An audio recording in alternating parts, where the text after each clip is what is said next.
레위기 20장 6절에서 16절.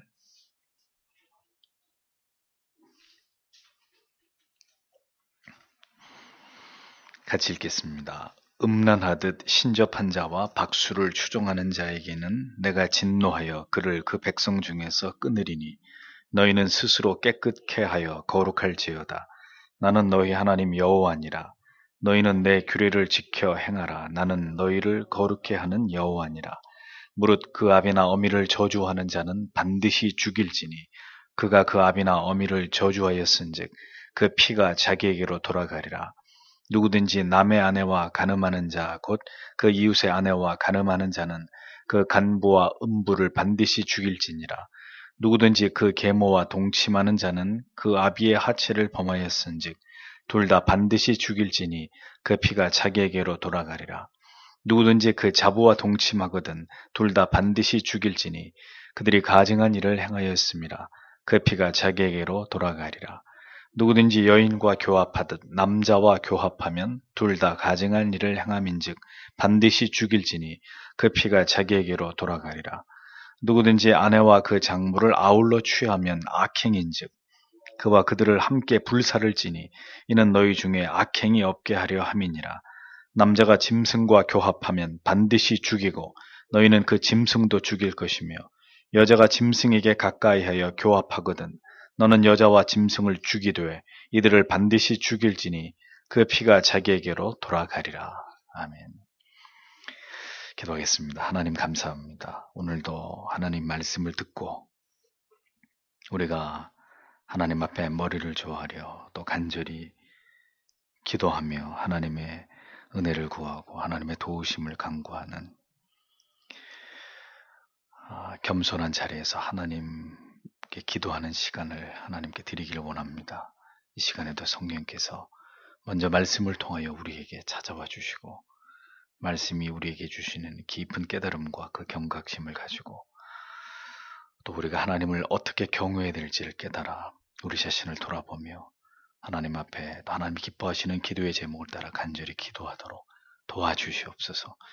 이 시간에도 먼저 말씀을 듣기를 원하오니 하나님의 말씀이 잘 깨달아지고 분별되어서 우리의 영혼 가운데 담겨지도록 하나님 도와주시고 깨달은 것만큼 우리의 믿음도 확신도 더 굳건하여지도록 하나님 은혜를 베풀어 주옵소서. 이 시간에도 주께서 함께하여 주시길 원하오며 예수님 이름으로 기도합니다. 아멘. 레위기 강의 69번째 시간입니다. 반드시 죽일지니 이런 제목으로 말씀을 생각해 보겠습니다. 반드시 죽일지니 오늘 본문에서 제일 많이 나오는 반복되는 구절이죠.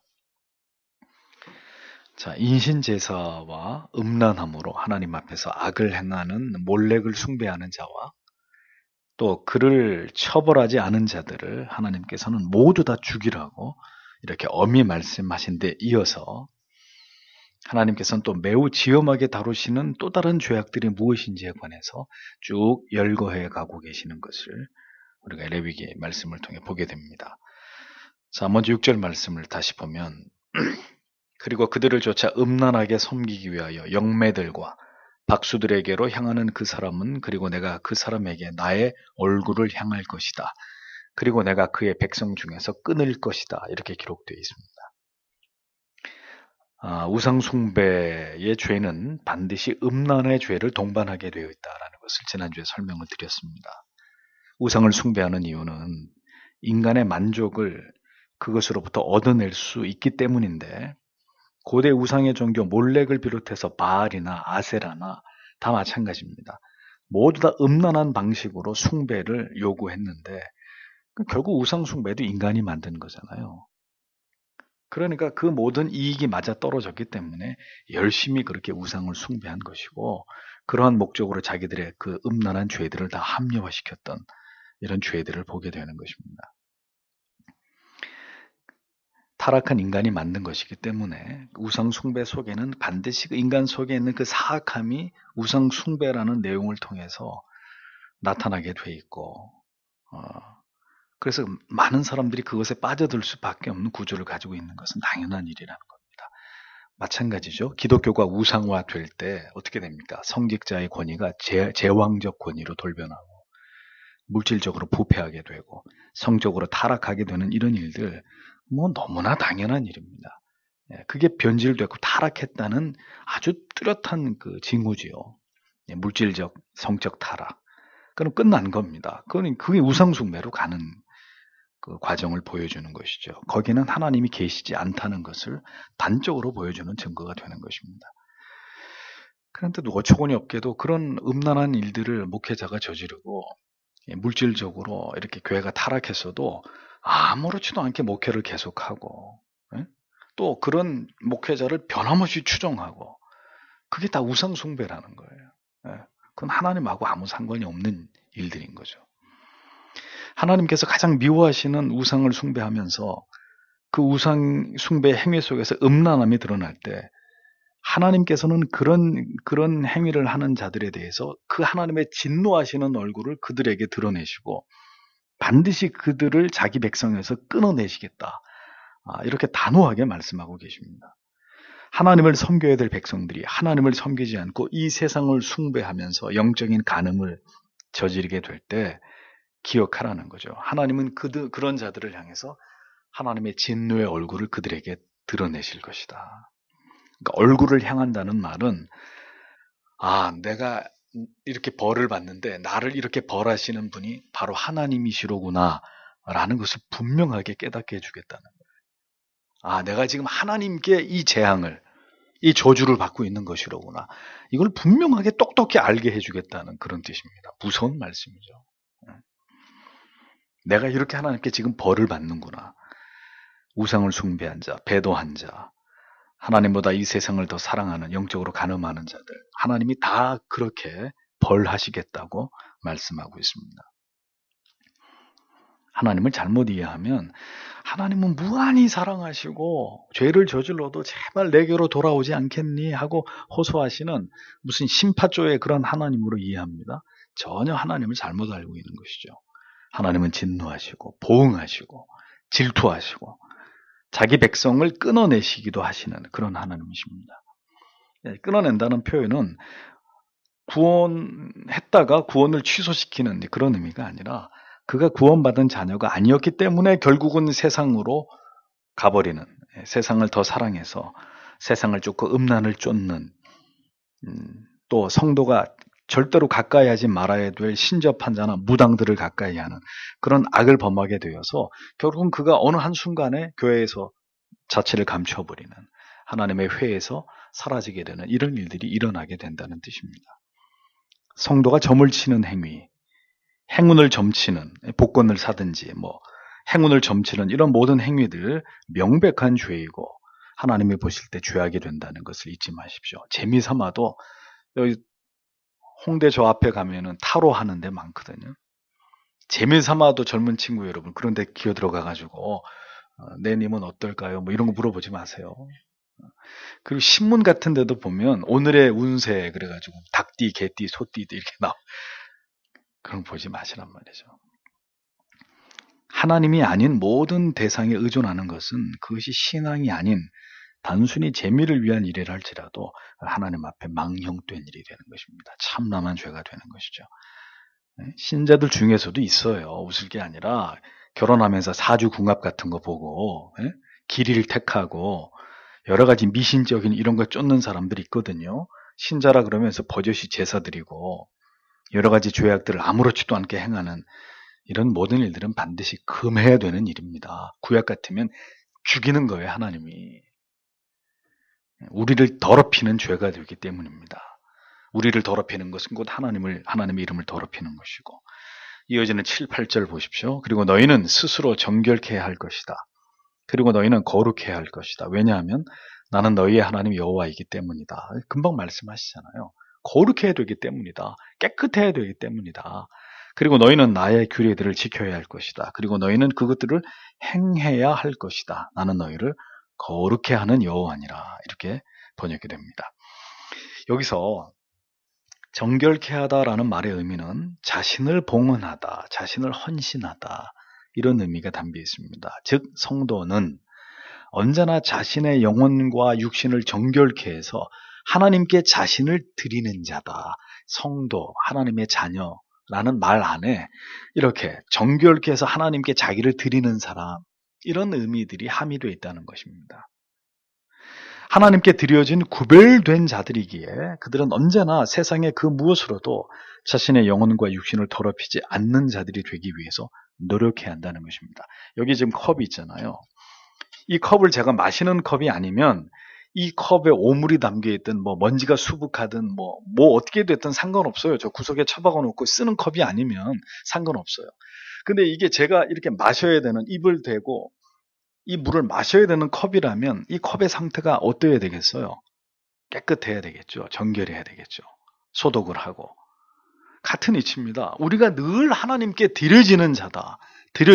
그냥 하나님이 이 세상에 만들어 놓고 알아서 살아. 난 너희 몰라. 그런 사이 같으면 상관없는데 우리는 하나님께 성별되어져서 하나님 앞에 바쳐진 자들이 성도란 말이에요. 하나님의 자녀란 말이에요. 그러니 하나님은 각별히 우리가 자주 사용하는 어떤 이런 컵이나 이런 우리 식기구들을 위생에 각별히 신경 쓰듯이 하나님께 드려진 자들의 그 거룩에 대해서 하나님은 각별히 신경 쓰실 수밖에 없는 거예요. 그리고 그것을 위해서 너희가 이러한 내 규례를 지키면서 이 세상에서 거룩하고 정결한 삶을 살아야 된다. 그걸 하나님이 계속 강조하실 수밖에 없는 거예요. 그것은 우리가 하나님의 소유이기 때문에, 구별되어져서 하나님께 바쳐진 자들이기 때문에 그런 의미입니다. 그래서 스스로 깨끗하여 거룩할지어다 라고 계속 말씀하고 계시는 것이죠. 이 약한 세상 속에서 성도는 언제나 이 자기 정체성, 이것을 기억하고 스스로 하나님 앞에서 경건과 거룩을 위해서 노력하는 사람들이 되어야 합니다.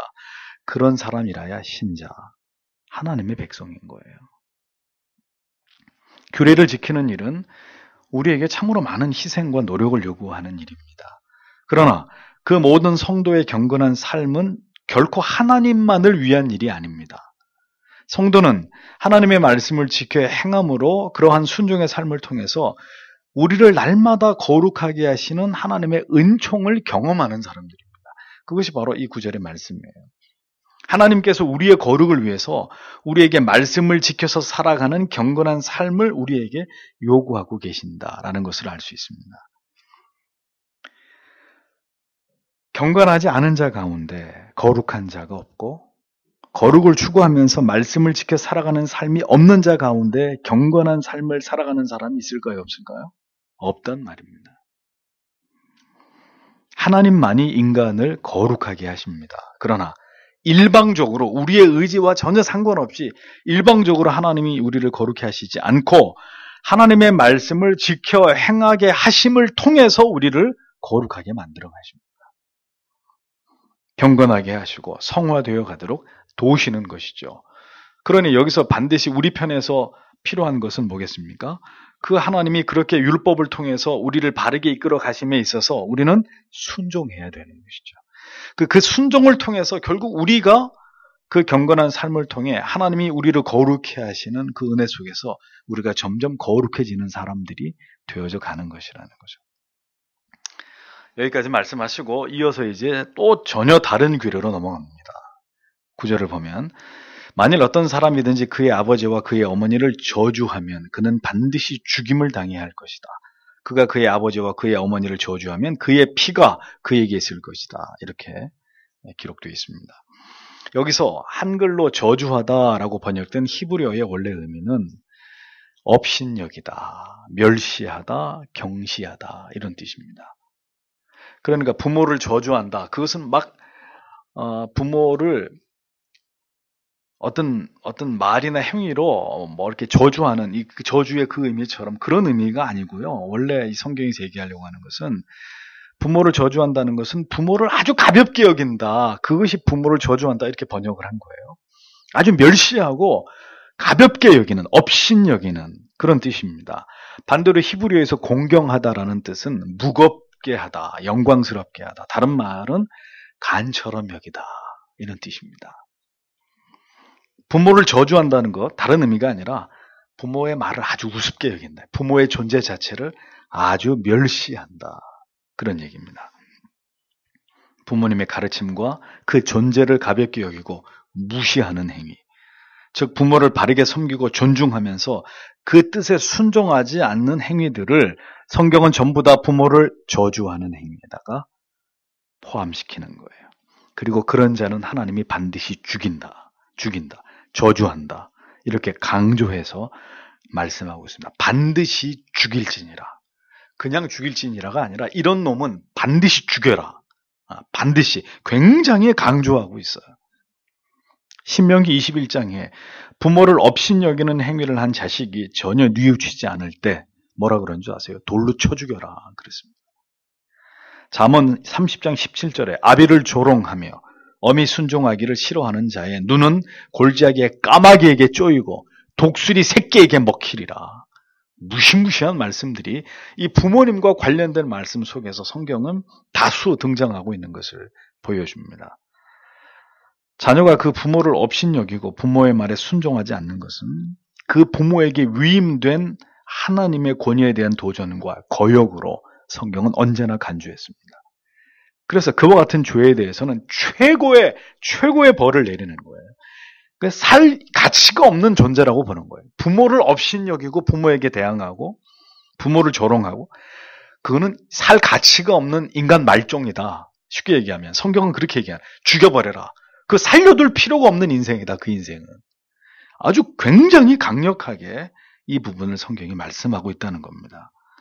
왜? 부모님은 눈에 보이시는 하나님이시다. 그게 성경의 가르침이거든요. 말세의 사람들을 보십시오. 부모를 공양하기는커녕 돈 때문에 부모를 죽이고 부모를 버리는 천인공노할 짓들을 서슴지 않잖아요. 이러한 세상 속에서 성도는 반드시 이러한 말씀을 두렵게 여기고 언제나 부모와 자식의 관계 속에서 모든 도에 복종하면서 하나님을 경외하듯이 내 부모를 공경하는, 부모를 간처럼 여기는 그런 자들이 되어야 마땅하다는 것입니다. 저도 말씀드렸죠. 간은 80% 이상 기능을 잃어버리기 전까지는 간이 이상 징후를 보이지 않아요. 그러니까 신체 장기 중에 가장 소홀히 여겨지는 부분 중에 하나란 말이죠. 80% 이상 손상이 됐을 때 황달이 오든지 급격히 피로를 느끼든지 그때가 돼야 자각 증상이 일어나니까 그때 손을 쓰니까 항상 늦어요. 간은. 그래서 완쾌되기가 어렵고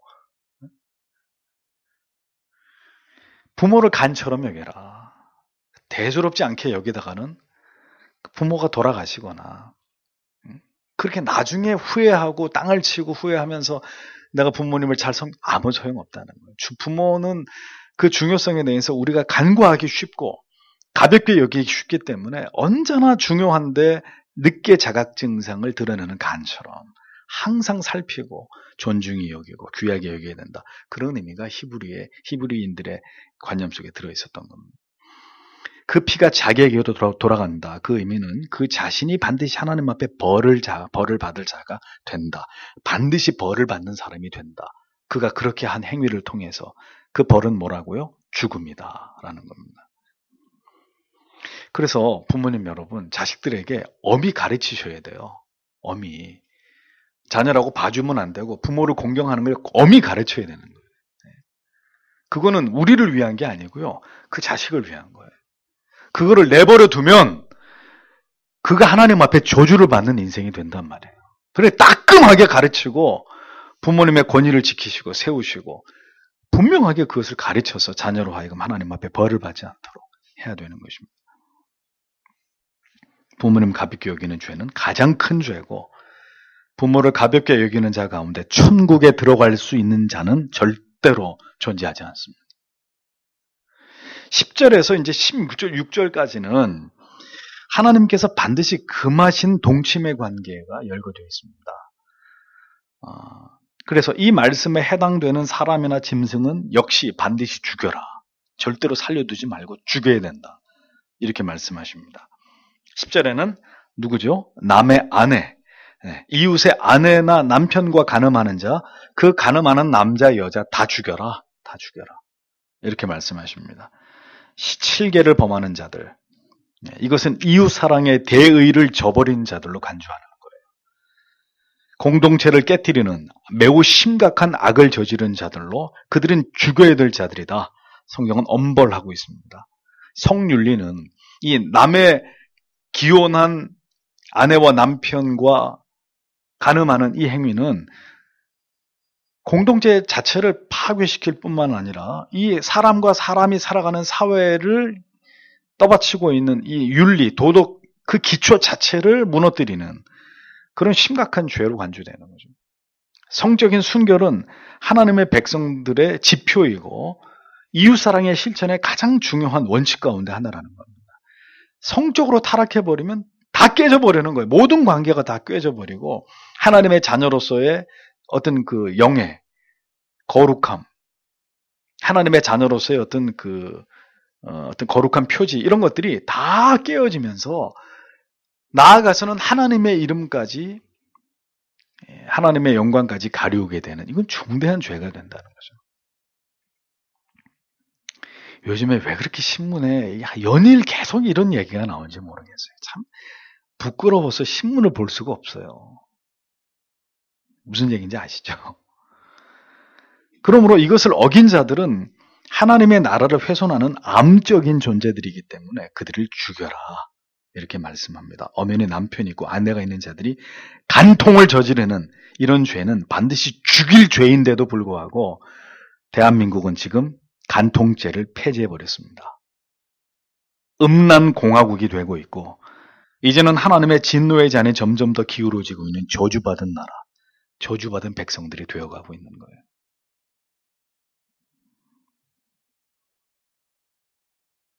11절에는 계모와 동침을 금하고 있습니다. 이것은 아비의 하체를 범한 것과 같이 반폐륜적인, 반인륜적인 죄다. 그래서 동침한 계모나 그 아들이나 다 죽여버려라. 하나님이 죽이라는 거예요. 아버지를 수치스럽게 한 죄로 부모를 경히 여긴 자, 앞에 얘기한 것처럼 그것과 상통하는 매우 사악한 죄이기 때문에 죽여라. 이렇게 말씀하십니다. 아주 기본적인 윤리를 무너뜨렸기 때문에 하나님이 세운 가정의 질서 이런 것들을 다 파괴시킨 자들은 살려둘 가치가 없다. 그게 성경의 가르침입니다. 질서를 깨는 자, 하나님의 어떤 위계의 어떤 질서를 허무는 자, 하나님의 회에 둘 수 없다는 거예요. 12절에는 자부와 며느리와 동침하는 시아버지, 반드시 그 자부와 시아버지 둘 다 함께 죽여라. 이 일 동안 가증한 죄가 되고 하나님이 세운 가정의 질서를 파괴하는 악이다. 일어나선 안 될 일이 일어나게 된 관계, 그럼 그 당사자들은 다 죽음으로써 그 벌을 받게 하게 하신 것이 하나님의 뜻이었습니다. 수치스럽고 부끄러운 죄들인 거죠. 13절에는 자주 언급됐습니다. 동성연애 역시 다 죽이라고 성경은 재고의 가치가 없습니다. 재고의 가치가 없는 창조의 질서에 도전하는 추악한 짓입니다. 하나님이 지으신 아름다운 남자와 여자의 성 이것을 창조주의 의도와 뜻을 완전히 어겨버리고 순리대로 쓰지 않고 영리대로 써버린 그 창조주의 조물주의 의도를 완전히 훼손해버린 죽이라는 거예요. 나는 그렇게 남자와 여자를 만들지 않았는데 죄가 그 하나님의 거룩한 의도와 형상을 다 파괴해버렸으니까 그건 내 작품이 아니야. 그러니까 죽이라는 거예요. 성도 여러분, 동성연애를 금지하지 않는 나라와 민족은 소망이 없습니다. 끝난 거예요. 동성연애를 인정하는 모든 나라와 그 백성들은 하나님의 진노와 멸망이 예약된 악한 나라와 악한 백성들입니다. 이제 거의 세계가 그 방향으로 가고 있다는 게 뭘 보여주는 거죠? 하나님의 심판이 그리스도의 재림이 머지않았다. 그걸 보여주는 거예요.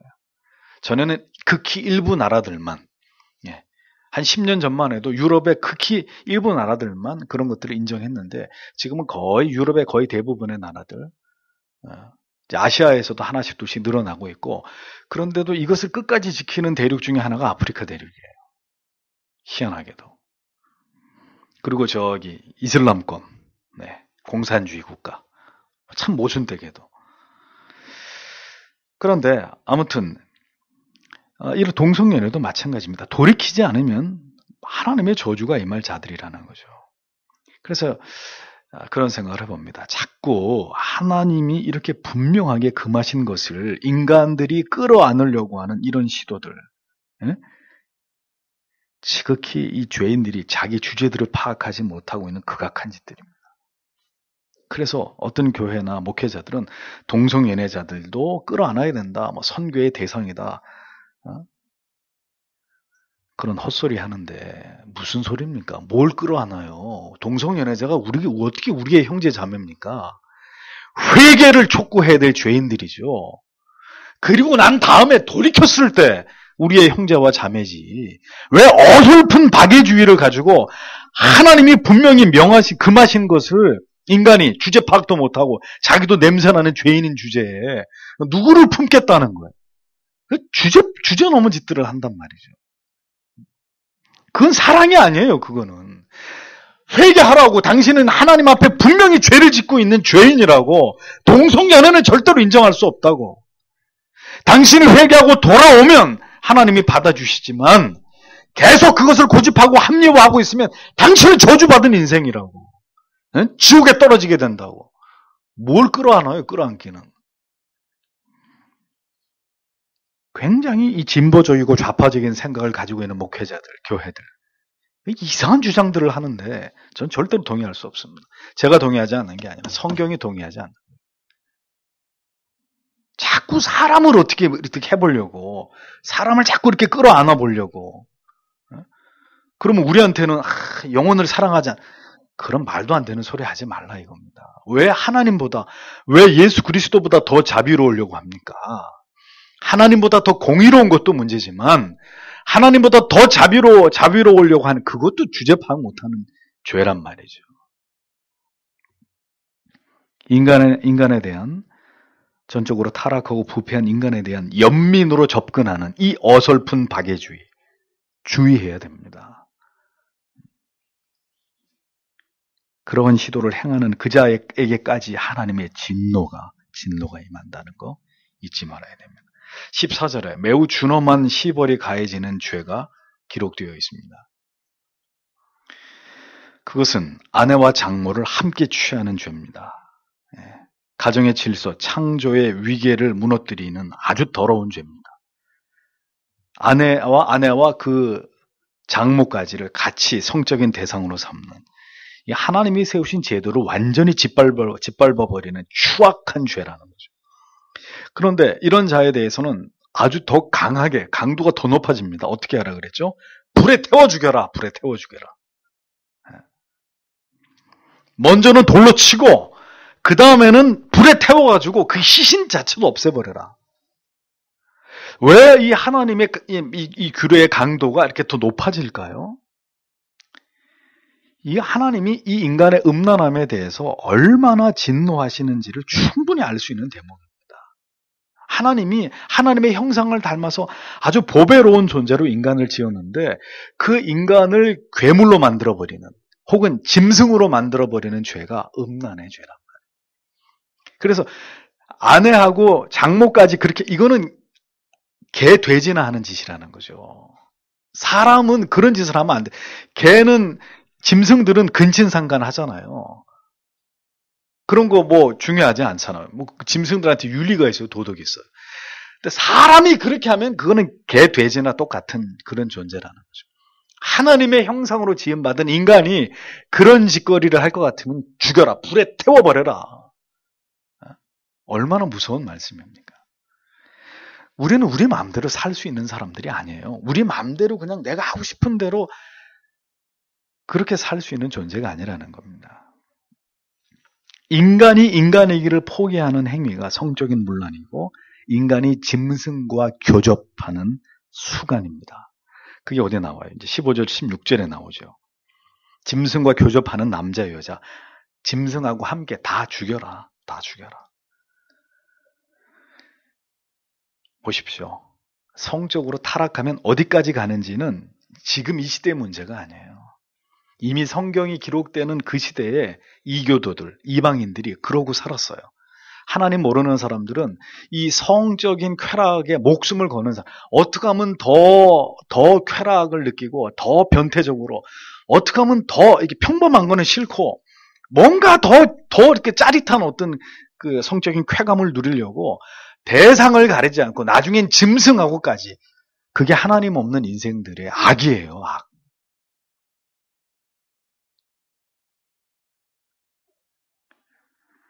이방인들이 그렇게 했다는 거죠.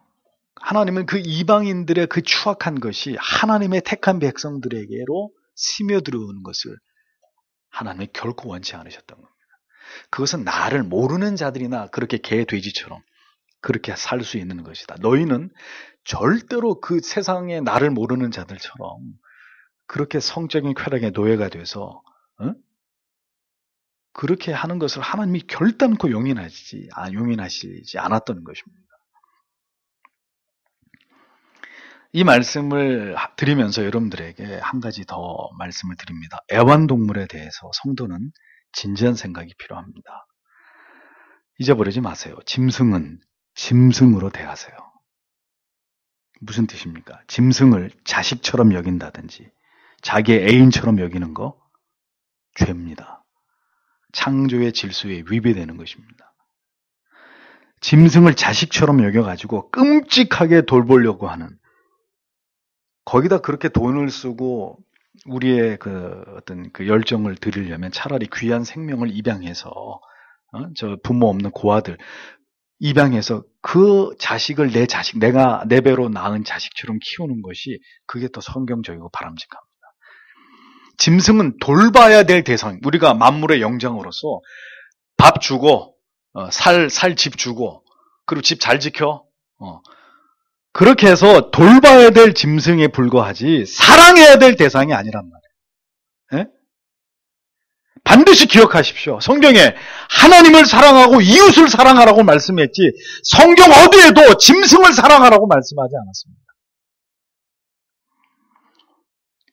먹을 물과 식량이 없어서 오늘도 죽어가고 있는 수많은 저 검은 대륙에 어린 영혼들을 생각해 보세요. 그 생명들을 생각해 보세요. 사람도 누리지 못하는 호사를 오늘날 개가, 짐승들이 누린다면 그게 어떻게 하나님 보실 때 그게 합당한 일입니까? 불쌍한 이웃들이 죽어가는 것에 대해서는 방관하면서 짐승을 먹이고 자식처럼 여기는 거, 그것이 어떻게 죄가 되지 않을 수 있습니까? 배가 불러서 그래요. 배가 불러서. 돌보는 것과 사랑하는 것은 같은 개념이 아닙니다. 짐승은 돌보는 대상에 지나지 않습니다. 개는 개집에서 키우는 거예요. 내 침대 안에 함께 재우는 게 아니라. 웬 정신 나간 짓들입니까, 이게? 올바른 분별이 필요합니다. 올바른 분별이. 하나님께서는 성별된 백성들의 삶을 요구하십니다. 모든 하나님을 알지 못하는 사람들은 그렇게 살 수 있어요. 우상을 숭배하고 성적으로 문란하고 대상을 가리지 않고 뭔 짓은 못하겠어요. 지들 마음대로 살 수 있어요.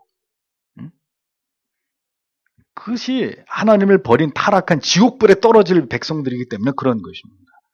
그러나 우리는, 하나님의 사람들은 절대로 그렇게 살아서는 안 되는 것입니다.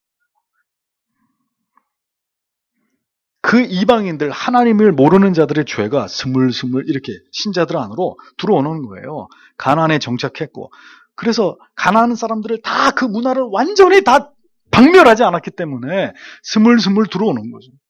가나안 여자하고 결혼하고 가나안 종 쓰고 가나안식의 문화들을 받아들이다 보니까 나도 모르게 하나님의 선민이었던 이스라엘 백성들이 다 그들처럼 우상 숭배하고 그들처럼 음란해지고 그들처럼 자식을 하나님 앞에, 우상 앞에 제물로 바치는 이런 미치광이 같은 짓들을 하고 있으니까 하나님께서 노발대발하시는, 그리고 강력한 법을 세워서 죽여라, 반드시 죽여라. 그렇게 해서 그 죄를 하나님이 차단하시려고 하셨던 것이죠. 하나님의 백성들은 그런 죄를 범해서는 안 되는 구별된 하나님의 소유, 하나님께 날마다 자기를 드려야 되는 그런 사람들이었단 말이에요. 어느 시대든 하나님을 부정하는 시대에는 악이 창궐하고 무엇보다 음란의 죄가 만연하게 되어 있습니다. 그러하기에 우리는 어떤 일이 있어도 이 시대를 본받아서는 안 돼요. 로마서에서 말씀하잖아요. 이 세대를 본받지 말고 하나님의 선하시고 온전하신 뜻이 무엇인지를 분별해라. 음란을 자극하는 유행들을 거부하고 성적인 유혹을 자극하는 말과 행위, 옷의 유행들 거부하고 신자답게 정숙하고 중후한 그런 몸가짐을 할 필요가 있는 것입니다. 모든 관계를 일절 깨끗하게 유지하기 위해서 최선을 다해야 하고, 불신자들은 선이 없기 때문에, 기준이 없기 때문에 마음대로 넘나들면서 죄를 범하지만 짐승 같은 욕구와 욕망으로 절제하지 못하는 그런 인생을 살아가지만 우리는 그러면 안 된다는 거죠. 하나님의 백성들은. 저들에게는 법도 없고 두려워하는 대상도 없기 때문에 자기들이 추구하는 모든 쾌락의 대상을 우상으로 숭배하면서 거기서 기쁨을 얻으려고 헐떡이고 이 금요일 밤에도 저렇게 죄를 짓고 있지만 우리는 지엄하신 하나님의 법을 알고 있는 사람들이다. 하나님을 깊이 의식해야 되는 그런 삶을 살아가야 되는 구별된 백성들이다. 그게 성경의 가르침입니다. 겁이 없는 세상입니다. 그야말로 브레이크가 고장난 폭주하는 기관차 같은 그런 악한 사람들로 이 세상은 가득 차고 있습니다. 그 악한 세상에서 성도는 절도 있는 삶을 살아야 된다는 분명한 원칙과 기준을 지키면서 해야 할 일, 하지 말아야 될 일, 분명하게 이 흑백의 논리를 가지고 그렇게 하나님의 뜻을 지켜나가는 하나님의 사람들이 되어야 한다는 것입니다. 그것이 하나님을 경외하는 백성들에게서 하나님께서 원하시는 바이고, 하나님이 모든 시대를 초월해서 이 율법의 정신을 통해서 하나님을 경외하도록 구별된 하나님의 백성들로 날마다 그 자신을 하나님께 드리는 자 되는 그런 성도의 삶을 살아가라고 하나님은 시대를 초월해서 우리에게 이 하나님 경외의 정신과 도를 가르치시고 계시는 것입니다. 다 여기서 금한 죄들이 그 시대에 하나님을 모르는 자들이 지었던 죄다. 그러면 오늘 이 시대에 하나님을 모르는 자들이 좋아하는 것들이 있죠? 좋아하는 거죠. 싸이가 또 새 곡을 발표했어요. 보고 싶어서 본 게 아니라 뉴스에 보니까 나오더라고요. 그래서 옛날에 어떤 미친 전도사가 교회 스타일에서 그 뮤직비디오를 그대로 흉내내가지고 비디오 만들었죠. 그런 정신 나간 짓거리 했죠. 그런 것들이 이제 대표적인 세속화인 거죠. 그럼 뭐 어쩌라고요? 정신 나간 사람이 그런 노래 부르고 뮤직비디오 뭐 어떡하라고 우리 보고. 우리는 그런 걸 좋아하면 안 됩니다. 세상 사람들이 좋아하는 코드, 하나님을 모르는 사람들이 빠져드는 그 성적이고 폭력적이고 쾌락적이고 감각적이고 이런 것들, 덩달아 우리도 그거 좋아해가지고 막 거기에 부안해동하는, 그러면 하나님의 백성 아니라는 거예요. 이 레위기의 전체적인 주제가 뭐겠습니까? 성별이잖아요. 거룩과 성별. 오늘도 이 말씀을 들으신 여러분, 하나님이 모든 시대에 하나님의 백성들에게 무엇을 요구하시는가, 우리에게 어떤 정신, 어떤 삶을 요구하시는지 다시 한번 깊이 우리가 이 말씀을 통해서 새기고 하나님의 말씀을 두려워하면서 하나님이 기뻐하시는 삶을 살아가기 위해, 그래서 우리 자신을 늘 하나님께 드리기에 힘쓰는 하나님의 자녀들 되기 위해서 오늘도 기도하시는 여러분들이 되시길 바랍니다. 기도하겠습니다.